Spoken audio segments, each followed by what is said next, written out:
नमस्कार, मनोज सवारी health talk show में आपका स्वागत है। मेरा नाम है प्रज्ञा वत्सल मिश्रा। आज हम बात करने वाले हैं स्किन सोराइसिस के बारे में।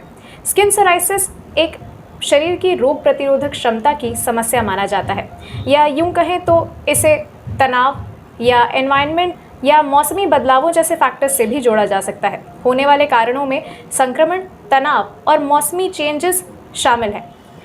इसी मुद्दे पर और विस्तार से बात करने के लिए आज हमारे साथ हैं 20 साल से स्किन रोग विशेषज्ञ, प्रयागराज के प्रसिद्ध डॉक्टर निशांत निगम जी, जो कि 5 साल अपनी सेवा एयरफोर्स को भी दे चुके हैं और अभी फ़िलहाल MNIT नाजरत जैसे कई बड़े अस्पतालों में अपनी सेवाएं दे रहे हैं। डॉक्टर निशांत निगम, आपका हमारे शो में बहुत बहुत स्वागत है। Thank you. सबसे पहले तो मैं आपसे ये जानना चाहूँगी सर कि पहले किसी रोगी को कैसे पता चले कि उन्हें ये रोग हुआ है, क्योंकि इसका मतलब अगर देखा जाए तो सोराइसिस देखने में तो घमौरियों जैसा लगता है, तो ऐसे में उसे पता कैसे चले कि उसे कोई रोग हुआ है?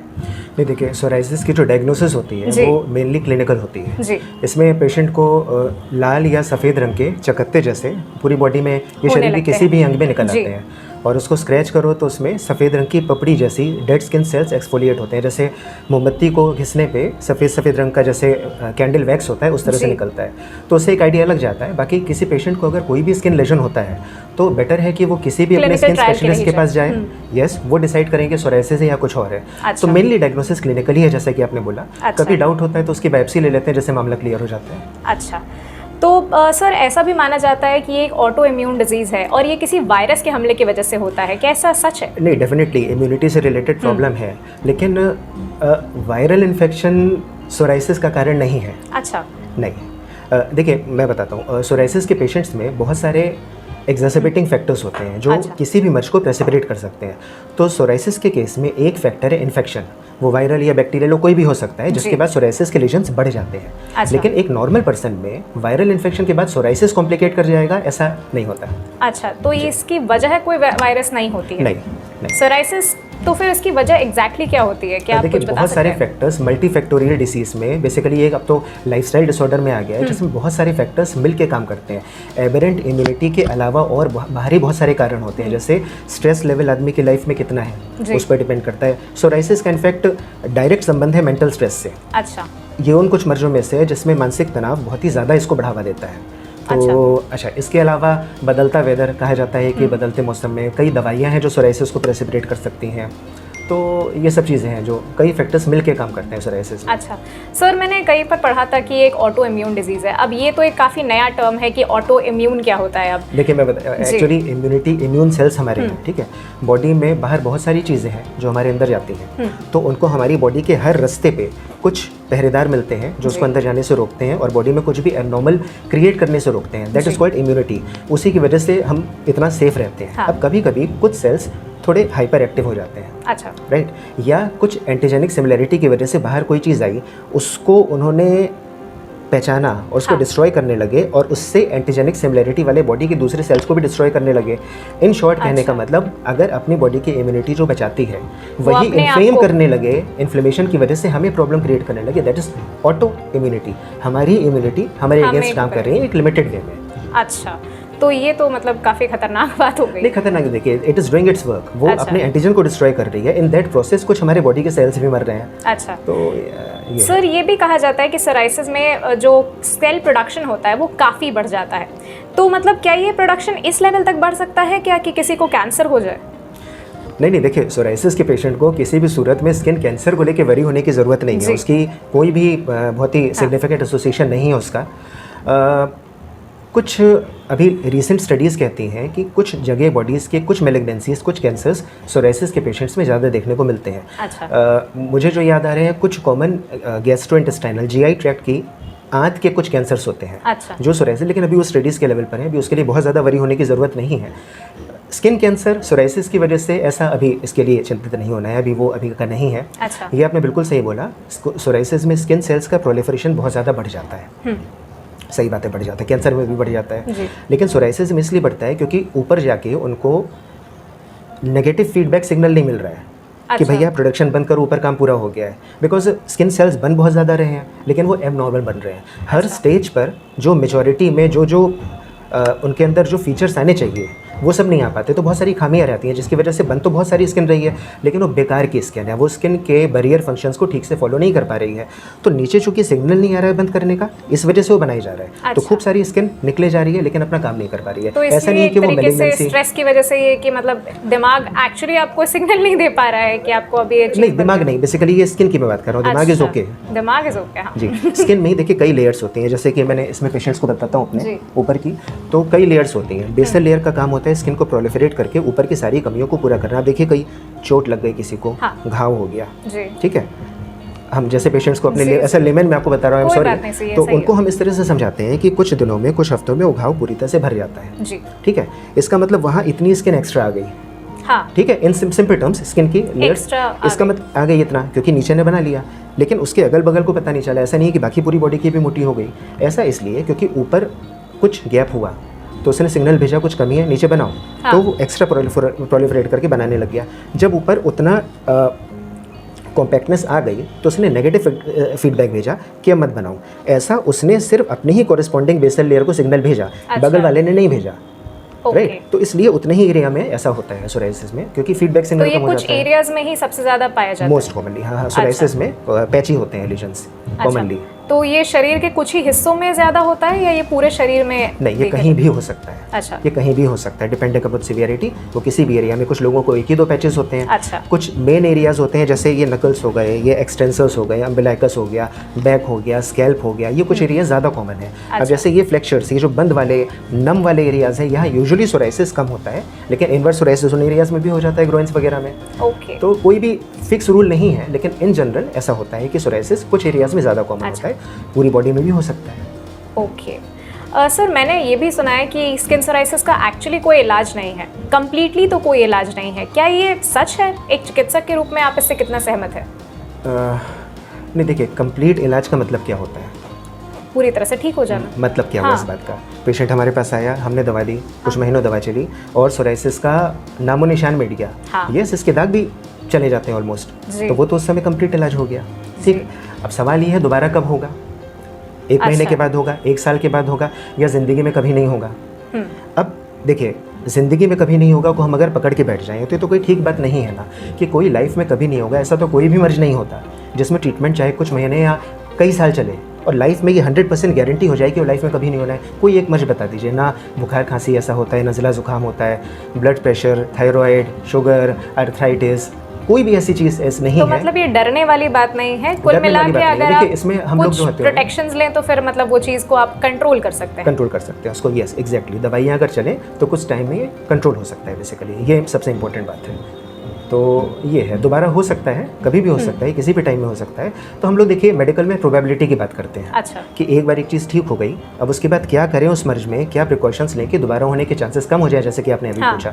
तो बस यही इसमें भी है, क्या क्या चीज़ें हम करते रहे। 100% जैसी कोई चीज़ नहीं होती कि दोबारा कभी नहीं होगा। सोराइसिस तो बल्कि अपने साथ एक टेंडेंसी लेके आता है। अच्छा, और वो टेंडेंसी 10 साल 20 साल भी चल सकती है, नोबडी नोज कितना, कोई थेरेपी उसको चेंज नहीं कर सकती है। ठीक होता है, फिर होता है। हमारा पर्पस ये है कि जब हो तो नेक्स्ट टाइम कम हो, और कोशिश करेंगे कि कोर्स पूरा करें तो वो जो रेमिशन पीरियड होता है वो और ज़्यादा हो जाता है। तो क्या इस टेंडेंसी के बारे में भी पता लगाया जा सकता है कि किसी इंसान को मतलब कितना फ्रीक्वेंटली ये चीज़ हो सकती है? कोई तरीका नहीं, कोई भी तरीका नहीं है। मेरे ऐसे भी पेशेंट हैं, मतलब बहुत सारे ऐसे पेशेंट्स हैं जो ठीक हो गए और उसके बाद लाइफ में दोबारा नहीं हुआ, नोबडी नोज। ओके, तो ऐसा नहीं है, कुछ साल चलती है, इतना पक्का।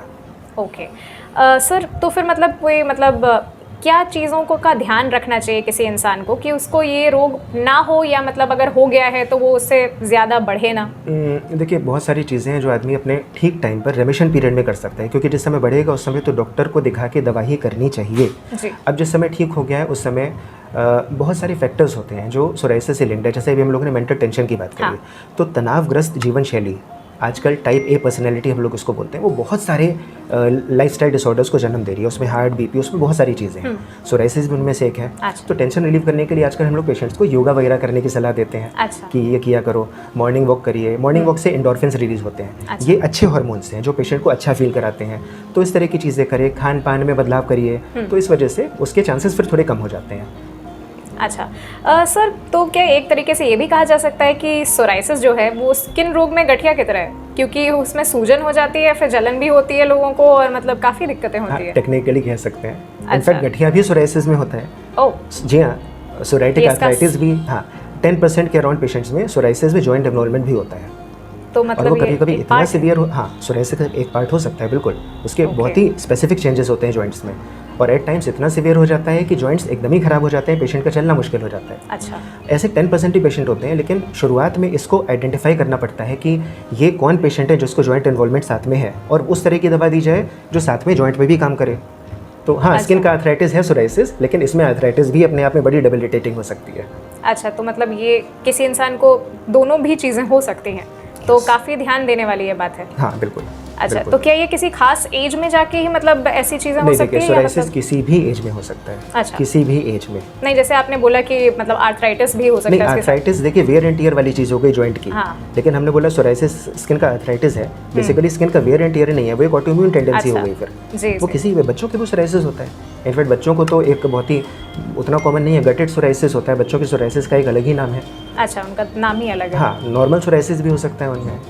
अच्छा, तो no age is immune, psoriasis किसी भी एज में हो सकता है। ओके सर, तो कई बार मैंने ये भी सुना है कि सोराइसिस जो है वो एक मामूली से इन्फेक्शन से अगर मान लो ध्यान नहीं दिया गया तो उससे भी फैल सकता है, तो क्या मतलब ये ऐसा कुछ होता है कि वो उससे बढ़ता है? नहीं, देखिए मैंने देखा जो सोराइसिस के पेशेंट्स हैं उनमें किसी भी इन्फेक्शन के बाद सोराइसिस प्रेसिपिटेट हो जाता है। अच्छा, है ना। अब किसी एक में बार बार हो सकता है, मैंने बोला वो हर महीने भी हो सकता है और 2-2 साल में भी हो सकता है, तो ये सारे फैक्टर्स डिपेंड करते हैं। अब एक नॉर्मल पर्सन जिसको सोराइसिस कभी नहीं हुआ है, ना फैमिली टेंडेंसी है कोई उसको अगर कोई इन्फेक्शन हो जाए तो उससे सोराइसिस नहीं होगा, ये इन्फेक्शन का कॉम्प्लिकेशन नहीं है। किसी को सोराइसिस की टेंडेंसी है तो उसको हो सकता है, तो उसमें इन्फेक्शन के बाद बढ़ सकता है, बट ऐसा जरूरी नहीं है कि अगर आपको इन्फेक्शन हुआ है तो फिर हो जाएगा। अच्छा, तो क्या इसके कोई शुरुआती लक्षण होते हैं जिससे आप मतलब पता लगा सके कि मतलब किसी इंसान के अंदर ये टेंडेंसी है कि उसे ये चीज़ हो सकती है? नहीं, देखिए जब तक सोराइसिस पहली बार क्लिनिकली डिटेक्ट नहीं होगा, तब तक अभी तक जैसे मैंने बताया जीन डायग्नोसिस अभी उतनी कॉमन नहीं है इंडिया में तो कोई तरीका नहीं है जब तक ये खुद एक बार सामने नहीं आएगा। अब वो सामने चाहे नेल सोराइसिस के रूप में आए, चाहे फटी एड़ी के रूप में सामने आए जो देख के पता चल जाता है कि सोराइसिस है कि सिंपल वो है, या स्कैल्प सोराइसिस के रूप में सामने आए, या स्किन में मोस्ट कॉमनली सामने आए, तो एक बार सामने आता है तभी डायग्नोसिस मतलब फटी एड़ियां भी सोराइसिस का एक रूप हो सकती है? बिल्कुल एक रूप हो सकती है, डेफिनेटली। ये तो काफ़ी नई जानकारी है। yes.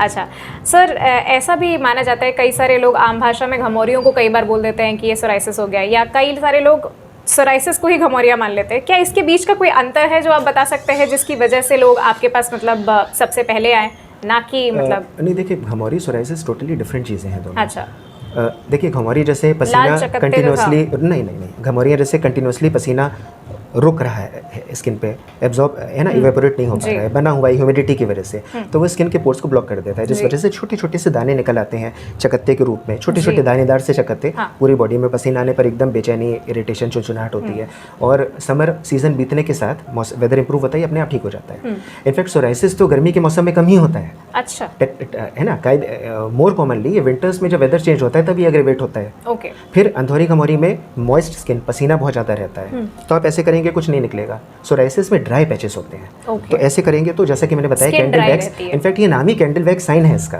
ये साइन ही है जो एलिसिट करके देखते हैं शुरुआत में कि ऐसे करने पर एकदम मोम की तरह स्किन उखड़ उखड़ के निकल रही है। अच्छा, बहुत डिफरेंस है दोनों। ओके, तो उसको आप नहीं मैच कर सकते हैं।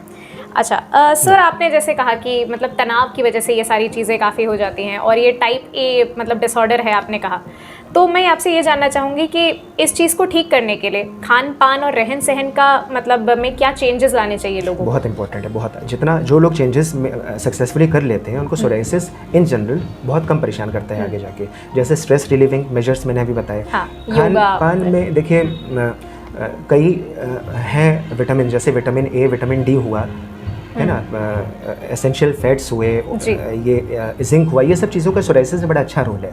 तो जिन फूड्स में ये चीज़ें ज़्यादा हैं, दवाइयाँ नहीं, वो तो डॉक्टर देंगे, जिन फूड्स में ये चीज़ें ज़्यादा हैं वो अगर ज़्यादा लें, जैसे दूध पिए, ग्रीन वेजिटेबल्स बहुत फ़ायदा करती हैं इसमें, है ना, गाजर हो गई, स्प्राउट्स हो गए, फ़िश बहुत फ़ायदा करती है, तो ये चीज़ें अगर कॉन्ट्राइंडिकेटेड नहीं है तो ये ज़्यादा लेने से सोराइसिस में कह सकते हैं कि कुछ हद तक एक एडिशनल इफेक्ट हो जाएगा। अच्छा, और इसके साथ साथ मतलब स्ट्रेस रिलीविंग मेजर्स में उन्हें मतलब योगा करना चाहिए, मॉर्निंग वॉक्स वगैरह पे जाना चाहिए, जिस चीज़ से भी स्ट्रेस रिलीव हो वो करना चाहिए, चाहे अच्छी कंपनी में रहें, चाहे जोक्स वाला एक सेशन रखें, चाहे कॉमेडी सीरियल्स देखें। अच्छा सर क्या ये जेनेटिक भी होता है? सोराइसिस क्या जेनेटिक भी होता है? बहुत अच्छी बात है। देखिए अराउंड 20% से कम केसेस हैं जिनमें जेनेटिक फैक्टर्स का रोल प्ले होता है। अच्छा, 20% से कम। कहने का मतलब एक एट रैंडम किसी पेशेंट को अगर सोराइसिस है तो उसको ये सोच के वरी होने की ज़रूरत नहीं है कि मेरे आधे बच्चों को या मेरी फैमिली में कुछ लोगों का मुझसे सोराइसिस हो जाएगा। No need to worry about that, क्योंकि अगर किसी और को होता भी है तो ज़्यादा चांसेस ये हैं कि सोराइसिस मोर कॉमनली एक स्पोरेडिक डिसऑर्डर है। जेनेटिक फैक्टर्स बहुत कम केसेस में, 1/3 से भी कम केसेस में रोल प्ले करते हैं, 20% के आसपास। सर प्लाक स्किन रोग एक अलग स्किन रोग है, तो इसका क्या, ये सोराइसिस से कैसे अलग है? और क्या ऐसा भी होता है कि 90% जितने भी लोग हैं उन्हें प्लाक ही होता है? नहीं, सेकेंड हाफ आपने बिल्कुल ठीक बोला। सोराइसिस बहुत सारी तरह का होता है। मोस्ट कॉमन टाइप जो सोराइसिस वल्गैरिस जो होता है उसका दूसरा नाम ही क्लासिकल सोराइसिस है, वो प्लाक्स के रूप में होता है। ओके। प्लाक्स का मतलब चकत्ते। ओ, चकत्ते। ठीक है। अब चकत्ते तो बहुत सारी चीज़ों में बन सकते हैं। सेबोरिक डर्मेटाइटिस में बन सकते हैं, दाद में भी कभी कभी अगर हाइपर केराटोसिस प्लाक्स बन सकता है, न्यूरोडर्मेटाइटिस में प्लाक्स। ये तो काफी कॉमन वो है जी। प्लाक एक मैनिफेस्टेशन हो गया, एक लीजन का नाम हो गया प्लाक। सोराइसिस, कॉमनेस्ट सोराइसिस भी प्लाक के रूप में होता है। तो यस, सोराइसिस का कॉमनेस्ट मैनिफेस्टेशन प्लाक सोराइसिस के रूप में है। प्लाक स्किन डिसीज अलग से कोई डिसीज नहीं है। ओके, तो मतलब वो अलग से कोई स्किन डिजीज नहीं है, लेकिन मतलब जरूरी नहीं है कि अगर आपको वो चीज हुआ है तो आपको सोराइसिस ही है, आपको चेक करवाना पड़ेगा तभी आपको पता चलेगा। एग्जैक्टली। अच्छा, बिल्कुल। ओके, यहाँ मैं लेना चाहूंगी एक छोटा सा ब्रेक।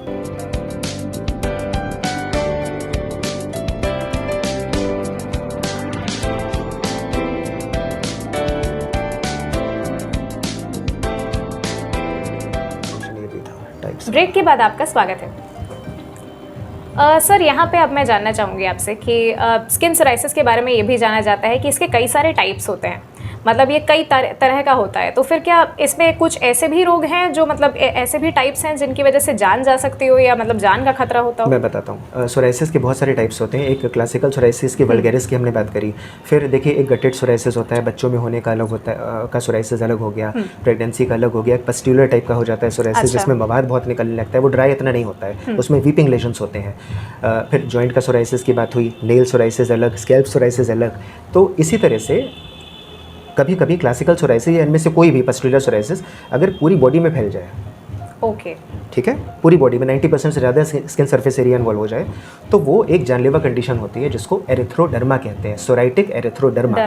ये एक लाइफ थ्रेटनिंग कंडीशन है जिसमें एडमिट करके ट्रीटमेंट करना चाहिए पेशेंट का। अच्छा। जी, इसमें जान जा सकती है। तो मतलब ये एक ही है, मतलब ये ज़रूरी है कि कॉमन होता है कि मतलब ये रेयर होता है? नहीं, ये बहुत कॉमन नहीं है, और यूजुअली ऐसा बहुत ही नेग्लेक्टेड पेशेंट्स, बहुत ही जिन्होंने अपना ट्रीटमेंट नहीं कराया हो, बहुत टाइम बहुत ज़्यादा बिगड़ जाए, या उसमें सेकेंडरी इन्फेक्शंस बहुत ज़्यादा हो जाएं, या पहले कई गलत थेरेपीज़ चलें जो है ना सोराइसिस को एक्चुअली बढ़ावा दे दें, तो विड्रॉल के बाद। तो बहुत सारे फैक्टर्स हैं। अच्छा। लेकिन उतना कॉमन नहीं है फॉर्चुनेटली है। चलो, अच्छी बात है। सर ऐसा भी कई बार देखा गया है कि मतलब इंडिया में तो खासकर अगर किसी को त्वचा रोग हो जाए तो उसके साथ छुआछूत का व्यवहार ज़्यादा किया जाता है। मतलब लगभग जितने भी मतलब जो गांव वाले इलाके हैं या जो कम विकसित इलाके हैं हमारे देश के, वहाँ पे अगर किसी को त्वचा रोग हो जाता है तो वो सबसे पहले किसी डॉक्टर के पास जाने की जगह वो मतलब काफ़ी अलग अलग इलाजों में विश्वास रखने लगते हैं, और काफ़ी उसकी वजह से उन्हें देर हो जाती है और कॉम्प्लिकेशंस भी बढ़ जाते हैं, और इसकी वजह से उन्हें कई सारी दिक्कतों का सामना करना पड़ता है। समाज में भी कई बार उन्हें छुआछूत का सामना करना पड़ता है। तो क्या सोराइसिस में भी ये केस होता है? नहीं, बिल्कुल। ये जो समाज वाली आपने बात बोली, ये सोशल स्टिग्मा सोराइसिस के साथ बहुत ज़्यादा अटैच्ड है, बहुत ज़्यादा। देखिए, लोगों को ये लगता है कि स्किन में कुछ हुआ है, ठीक है, तो ये कंटेजियस है, ये जो है संक्रामक है और उनको भी हो जाएगा। तो इस वजह से समाज वाले सोराइसिस के पेशेंट से बात करना बंद कर देते हैं, उनको दूर रखते हैं। एक सामाजिक विरक्ति फील होती है पेशेंट को, जिसका उसके ऊपर बहुत ही बुरा प्रभाव होता है, उसके ऊपर मानसिक रूप से काफ़ी दुष्प्रभाव ये डालता है।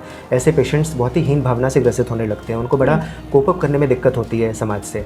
उनको लगता है कि क्या हो गया, उनको सामंजस्य बिठाने में अपनी फैमिली मेम्बर से, समाज के लोगों से उनका वर्क परफॉर्मेंस गिर जाता है। अच्छा। तो ऐसे मतलब अल्टीमेटली बहुत सारे लोग ऐसे, सोराइसिस बहुत कॉमन है और डिप्रेशन ही अवसाद के शिकार हो जाते हैं। तो क्या सोराइसिस छुआछूत मतलब ये कंटेजियस है? नहीं, इट इज़ नॉट कंटेजियस। इसमें दोनों सोराइसिस के पेशेंट्स और समाज के लोगों दोनों को ये समझना होगा कि सोराइसिस एक ऐसी बीमारी है जो छूत से नहीं फैलती है। ओके। और सोराइसिस के लेजेंड्स के अलावा सोराइसिस के पेशेंट को फिजिकल और मेंटल रूप से ही इज़ परफेक्टली नॉर्मल। वो एकदम नॉर्मल अपनी सोशल लाइफ जी सकता है। सोराइसिस के लीजन्स को इग्नोर करके। तो ऐसे लोगों से दूर भागने की ज़रूरत है। इनफैक्ट उनको ज़्यादा इमोशनली थोड़ा सा सपोर्ट करने की ज़रूरत है। अच्छा, तो आप तो एक त्वचा रोग विशेषज्ञ हैं, तो आपके पास तो ऐसे केसेस कई सारे आते होंगे जहाँ पे लोग मतलब अपने त्वचा रोगों को मतलब बताते होंगे आपको कि ऐसी प्रॉब्लम्स होती हैं उन्हें। बहुत पेशेंट्स मुझसे बोलते हैं ऐसा कि डॉक्टर साहब हमको इससे प्रॉब्लम नहीं है, हाँ। जो इसकी वजह से जो सोशल प्रेशर हमारे ऊपर है, हम कहीं निकल नहीं पाते, हमें उससे ज़्यादा प्रॉब्लम है। तो इससे ज़्यादा अनफॉर्चुनेट क्या हो सकता है। जी, तो आपको लगता है कि सोराइसिस के बारे में ज़्यादा जागरूकता फैलाने की ज़रूरत है? बहुत, बिल्कुल, बहुत ज़्यादा। और सिर्फ सोराइसिस के बारे में क्यों, हर त्वचा रोग के बारे में इसकी ज़रूरत है? बिल्कुल सही। इवन कम्युनिकेबल डिसीजेस भी जो है उनके बारे में भी, क्योंकि वो जानेंगे तभी उसको कंट्रोल कर पाएंगे। ऐसे अलग करने से कुछ नहीं होता है, उनको समझना चाहिए चीज़ों को। तो सर कई बार मतलब मेरी पहले अभी कुछ हाल में मेरी एक डॉक्टर से बात हुई थी जिन्होंने हमें कहा था कि धूप हमारे शरीर के लिए बहुत ज़रूरी है, विटामिन डी बहुत ज़रूरी है। और मैंने एक जगह पढ़ा कि सोराइसिस में धूप लगने से इंसान को काफ़ी दिक्कत हो सकती है। ये तो काफ़ी विरोधाभास वाली चीज़ है, तो क्या ये सच है? देखिए, धूप एक सेंटेंस में is good for psoriasis. In fact हम लोगों की बहुत सारी थेरेपीज इसी प्रिंसिपल पे डिपेंड करती हैं। अच्छा। अल्ट्रावायलेट धूप के कई कंपोनेंट्स होते हैं, ठीक है। विजिबल लाइट के ऊपर जो है थोड़ा 3000-4000 के आसपास में ultraviolet A, ultraviolet B, in fact कई बार कोई दवाइयाँ खिला के सनलाइट एक्सपोजर, ये सारी थेरेपीज़ हम लोग देते हैं। तो धूप इज़ गुड फॉर सोराइसिस। कभी कभी जब सोराइसिस शुरुआत में बढ़ रहा हो तो ऐसे केसेस में एक फेनोमेनन होता है जिसे कोबनस फेनोमेनन कहते हैं। अच्छा। जिसके अकॉर्डिंगली जहाँ भी बॉडी में चोट लगेगी वहाँ सोराइसिस हो रहेगा। तो ऐसे में जब सोराइसिस बढ़ रहा हो, हाँ। उस समय अगर सनबर्न हो गया या ज़्यादा धूप की वजह से इरिटेशन हो गया तो उल्टा ऐसे एरियाज में सोराइसिस प्रेसिपिटेट हो जाता है। लेकिन ये पेशेंट को नहीं सोचना है, जब डॉक्टर बोलेगा कि फोटोथेरेपी की अब ज़रूरत है, उसको एकदम आँख बंद करके उनकी बात फॉलो करनी चाहिए। धूप इज़ गुड फॉर सोराइसिस। अच्छा, धूप इज़ गुड फॉर सोराइसिस मतलब, और कुछ कंडीशंस में नहीं है तो वो भी आपका डॉक्टर ही आपको बताएगा? वो डॉक्टर बताएगा कि कब नहीं करना है। कभी बढ़ते हुए सोराइसिस में यूजुअली हम लोग धूप रिकमेंड नहीं करते हैं। अच्छा। दवाइयों से पहले उसको कंट्रोल करते हैं। जब ये होता है कि बढ़ना रुक गया है, अब रिस्पॉन्स आने लगा है और बाद में कुछ पैचेस रह गए हैं, तो अब देखिए थोड़ी सी आउटडेटेड हो गई है थेरेपी, उसको थोड़ा बाद में ट्राई करते हैं। अच्छा। नहीं तो नॉर्मली उसके पहले ही पेशेंट ठीक हो जाता है। अच्छा। सर मैंने ये भी सुना है कि कई सारी दवाइयों की वजह से भी ये बढ़ जाता है, जैसे जिन दवाइयों में बीटा ब्लॉकर्स होते हैं उनकी वजह से ये बढ़ जाता है। सबसे पहले तो मैं आपसे ये भी जानना चाहूँगी कि ये बीटा ब्लॉकर्स वाली दवाइयाँ होती क्या हैं? देखिए, बीटा ये सही है। सोराइसिस कई बार ड्रग इंड्यूस सोराइसिस भी हो जाता है, जैसे लिथियम हुआ, साइकेट्री की कई दवाइयाँ करती हैं, एंटी मलेरियल्स करती हैं, कई बीपी की दवाइयाँ भी करती हैं, जैसे बीटा ब्लॉकर्स हुआ। बीटा ब्लॉकर्स के बारे में मैं बताऊँगा कि ये एक बहुत ही अच्छे, अगर डॉक्टर ने प्रिस्क्राइब की है तो it is very effective and very safe medicine. Psoriasis कुछ केसेस में प्रेसिपिटेट कर सकती है, लेकिन अब जैसे ये बीपी के लिए दी जाती है, कार्डियोलॉजिस्ट इसको यूजुअली ब्लड प्रेशर कंट्रोल करने के लिए देते हैं। कई बार हार्ट रेट कंट्रोल करने के लिए देते हैं, जिन लोगों की हार्ट रेट बहुत ज़्यादा रहती है उसे कंट्रोल करने के लिए कि हार्ट पर लोड कम पड़े, आगे अटैक्स रिकरेंट ना हो। तो ऐसे पेशेंट्स कई बार अक्सर आते हैं, बहुत कॉमन दवा है जो बीटा ब्लॉकर्स लेकर आते हैं। हम लोग एट फर्स्ट साइट उसको बंद नहीं करते हैं। सोराइसिस के साथ में दवाइयाँ चलाते हैं। अगर ऐसा कोई एविडेंस नहीं है कि वो लेने के बाद ही उसको सोराइसिस प्रेसिपिटेट किया और हमारी दवाइयों से जैसा हमने एक्सपेक्ट किया उसके अकॉर्डिंगली रिलीफ मिल रहा है, तो फिर हम लोग उसको बंद भी नहीं करते हैं। दोनों दवाइयाँ साथ में चलती हैं and usually they do well. कभी ऐसा लगता है कि नहीं इतना टाइम हो गया, रिस्पांस क्यों नहीं हो रहा है, तब फिर अपना फिजिशियन से बात करा के उसका ग्रुप चेंज कराते हैं एंटी हाइपरटेंसिव का। अदरवाइज ऐसा नहीं है कि हर पेशेंट में बीटा ब्लॉकर से बढ़ ही जाता है सोराइसिस। तो क्या कुछ खास चीज़ें हैं, मतलब कोई खास दवाइयाँ हैं जिनको खाने से इंसान के मतलब ये सारी मतलब स्किन एलर्जीज बढ़ सकती हैं, या मतलब ये सोराइसिस? देखिए, ऐसे तो हर मर्ज से रिलेटेड एक अलग सेट है। लेकिन कोई ये नहीं बता सकता कि ये सब में करेगा। अच्छा, ठीक है। अब जैसे पेन किलर्स भी हैं, हम लोग सोराइसिस में यूजुअली पेन किलर्स बहुत सोच के देते हैं। ठीक है। और भी बहुत सारी चीज़ें हैं, जैसे इसकी ज़्यादातर दवाइयाँ हेपेटोटॉक्सिक होती हैं, उसके साथ कोई और लिवर से मेटाबोलाइज होने वाली हमने दवा दे दी, ठीक है, वो सोराइसिस नहीं बढ़ाती है लेकिन उसे उसका लिवर खराब कर दिया। तो ऐसे तो बहुत सारी चीज़ें जो देखनी पड़ती हैं हम लोगों को। कोई फिक्स रूल नहीं है, लेकिन कॉमनली यही दवाइयाँ जो मैंने अभी बताया, एंटी मलेरियल्स, एंटी डिप्रेसेंट्स, ये कुछ हार्ट से रिलेटेड दवाइयाँ। और इन सारी चीज़ों को लेने से पहले इंसान को अपने डॉक्टर से कंसल्ट करना चाहिए। डेफिनेटली पेशेंट को किसी भी मर्ज के लिए किसी डॉक्टर के पास जाए, ही मस्ट डिस्क्लोज कि उसकी और कौन कौन सी दवाइयाँ इस समय चल रही हैं और कौन से हेल्थ इश्यूज़ हैं। भले ही उसको लगे कि इसकी कोई रेलेवेंस नहीं है, लेकिन उसको बताना चाहिए। अच्छा सर, सोराइसिस में आप लोग किन थेरेपीज़ का उपयोग करते हैं उन चीज़ों को मतलब सही करने के लिए? मैंने ये भी सुना है कि स्टेरॉइड्स का यूज़ किया जाता है या लाइट थेरेपी का यूज़ किया जाता है सोराइसिस को कम्प्लीटली क्योर करने के लिए। तो इन सारी चीज़ों के बारे में आप हमें कुछ विस्तार से बता दीजिए। देखिए, लाइट थेरेपी तो वही फोटोथेरेपी हो गई। हाँ। अब उसमें सनलाइट हो वो एक पार्ट है, दवा खा के दिखाएं उसको, या UVA हो, UVB हो। लिमिटेड एरिया में सोराइसिस में तो स्टिक्स भी आती हैं, उससे अपना रॉड से, UV रॉड से अपना पेशेंट UVB की सिकाई अपना कर सकता है। तो ये तो मानी हुई थेरेपी है उसकी और बहुत टाइम से चली आ रही है। Steroid no, never. Steroid psoriasis में कभी नहीं देना चाहिए। Steroids in fact are contraindicated in psoriasis. In fact हमारे पास कोई पेशेंट अगर सोराइसिस में स्टेरॉइड लेकर आता है तो हमारे लिए डबल मुश्किल हो जाता है उसे कंट्रोल करना। तो ये है। इस माध्यम से मैं 2 शब्द कहना चाहता हूँ उन ट्रीटिंग फिजिशियंस को कि अगर कोई स्टेरॉइड रिस्पॉन्सिव डर्मेटोसिस है तभी वो स्टेरॉइड दें। अगर जैसे डायग्नोसिस डाउट में है या थोड़ा भी डाउट है डायग्नोसिस को लेकर तो प्लीज़ पेशेंट को डर्मेटोलॉजिस्ट को रेफर कर दीजिए। तो स्टेरॉइड नहीं देने चाहिए सोराइसिस में। सर कई बार तो ऐसा भी होता है जैसा कि आपने अभी बताया कि मतलब कई सारे जो केमिस्ट होते हैं वो अपने आप ही मतलब लोगों को अगर हेल्प करना चाहते हैं और हेल्प करने के चक्कर में वो कुछ और दवाई दे देते हैं। तो क्या हर रोगी को सबसे पहले डॉक्टर के पास जाना चाहिए या मतलब ऐसी चीज़ों का मतलब उन्हें नहीं सहारा लेना चाहिए? ये बात आप बता दें तो ज़्यादा अच्छा रहेगा। पेशेंट को के रोग को डील करने के लिए सबसे बेटर उसके डॉक्टर हैं, वो अपने पहले फिजिशियन के पास जाए। फिजिशियन अब बताएंगे कि नहीं भाई ये चीज़ें ठीक हो जा रही हैं, नहीं इसके लिए आपको जो है कार्डियोलॉजिस्ट के पास जाना है। अच्छा ये हम ठीक कर दे रहे हैं, नहीं अब आपको इसके लिए डर्मेट के पास जाना है। वो चैनलाइज कर देते हैं पेशेंट्स को। और नहीं तो अब तो डर्मेट्स फ्रीली अवेलेबल हैं, आसानी से पेशेंट डायरेक्टली भी अप्रोच कर सकता है उनको। Chemist is no option.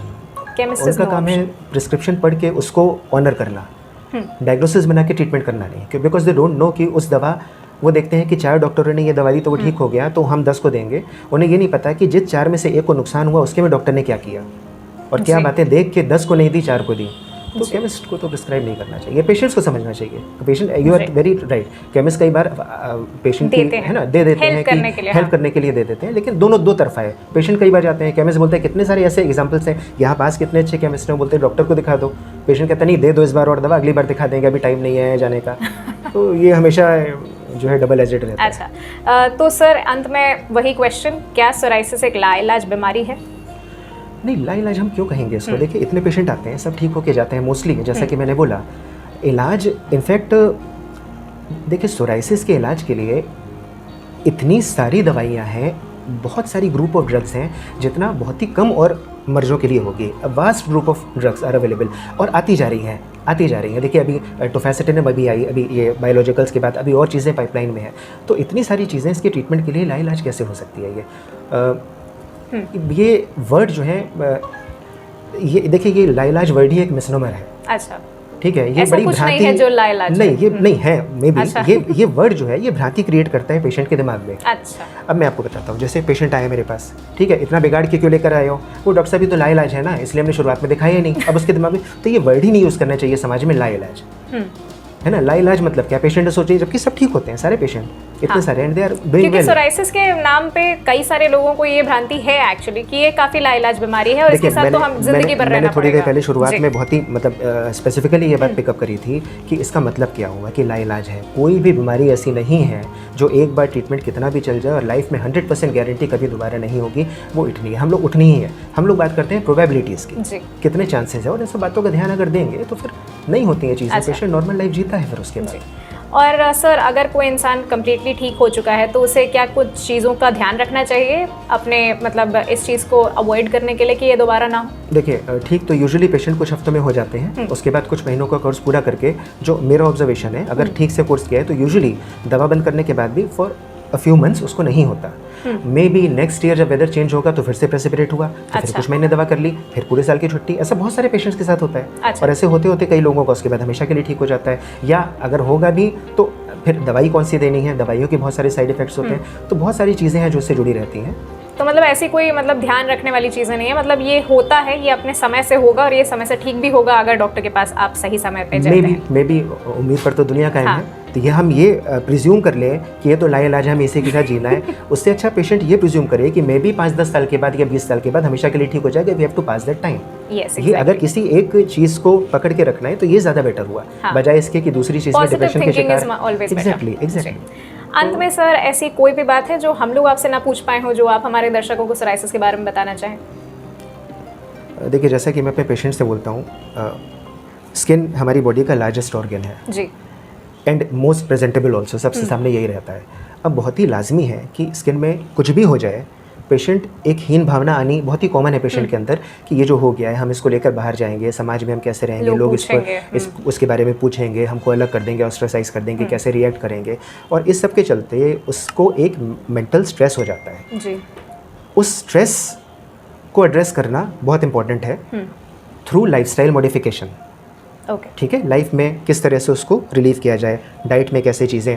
अब देखिए, अभी कुछ रीसेंट स्टडीज़ आई हैं जो अभी कुछ महीनों से, जो कहती हैं कि सोराइसिस के पेशेंट्स में आगे जाके हृदय जनित रोग, हार्ट डिसीजेज होने की प्रोबेबिलिटी नॉर्मल पॉपुलेशन से ज़्यादा होती है। अच्छा।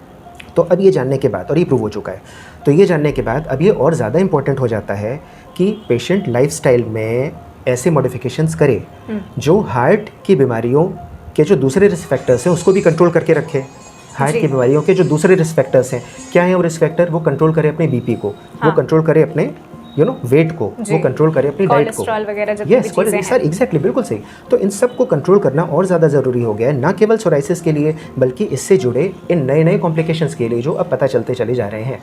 तो और ऐसा नहीं है, पेशेंट अगर इन सारी बातों को ध्यान में लेके चलेगा, ये है ना, ये मल्टी डायमेंशनल अप्रोच लेके चलेगा, तो बेसिकली एक होलिस्टिक लाइफस्टाइल अप्रोच अगर वो लेता है तो सोराइसिस के साथ जीना थोड़ा आसान हो जाता है। और बहुत सारे पेशेंट एक बहुत ही कंफर्टेबल लाइफ जीते हैं सोराइसिस के साथ। अच्छा। तो ये है, इतना मुश्किल नहीं है इसका ट्रीटमेंट। और एक डॉक्टर ही हमेशा आपको सही बात बता सकता है। बिल्कुल बिल्कुल बिल्कुल। इसी के साथ डॉक्टर निशांत निगम, आपका हमारे शो में हिस्सा लेने के लिए बहुत बहुत धन्यवाद। बहुत बहुत थैंक यू। तो जैसा कि आपने देखा, हमारे साथ थे 20 साल से प्रयागराज के प्रसिद्ध स्किन रोग विशेषज्ञ डॉक्टर निशांत निगम, जिन्होंने हमें स्किन सोराइसिस के बारे में काफ़ी सारी जानकारियां दी और हमें ये बताया कि ऐसे रोगियों को समाज से अलग थलग करने की जगह उनका साथ देने की ज़रूरत है और कैसे एक डॉक्टर ही आपको सही बात बता सकता है। ऐसे ही कई दिग्गजों से आपकी मुलाकात हम कराते रहेंगे। देखते रहिए Manoj Tiwari health talk show. इजाज़त दीजिए मुझे, यानी कि प्रज्ञा वत्सल मिश्रा को।